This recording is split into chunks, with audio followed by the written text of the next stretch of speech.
The biggest impact, I would say, is the quality instruction that we bring into the classroom, because in order to be designated, there is a criteria that we have to follow, or that we have to fall under, which, like I said, is through the T-test. And if you're familiar with T-test, it's a cycle, and it's a continuous cycle. So you pretty much start off the year before analyzing what you did well, what you didn't do so well, and where you want to start off. That's your goal setting and professional development. And then, of course, we pretty much survey our students and see where they stand, and then we look at their targeted skill profile. We start with the end goal in mind. So therefore, it makes it easier to plan out the school year and make sure that we cover all the areas that we need to cover within that school year. I feel that that has certainly improved my level of teaching in the classroom. And then, of course, as a teacher, we invest a lot of our personal finances into the classroom, so my students are extremely happy because now they get bigger, better pizza parties.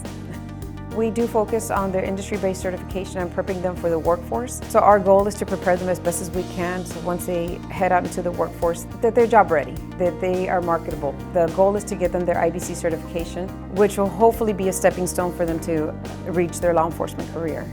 Our funding is not the greatest in any public school system setting, but we know that we service an impoverished community. So certainly the teacher incentive allotment closes that gap. I also help with the competition teams, so a lot of times our students might not have boots or might not have gear that's necessary for the competitions, and that's where us as a sponsor, we try to cover that if we don't find any other avenue to do so. Because sometimes our funds are depleted even when we fundraise, that many of us end up purchasing a lot of those items for our students. So like I said, to me, it is a blessing because a lot of those funds still go back into the classroom and to our students. It was just a pleasant surprise to hear that I was designated, because I was doing my job as best as I could and trying to bring as good of instruction as I possibly can to my students, because regardless of what type of student you have in the classroom, they each have a desire to learn. And I'm glad to see that it paid off.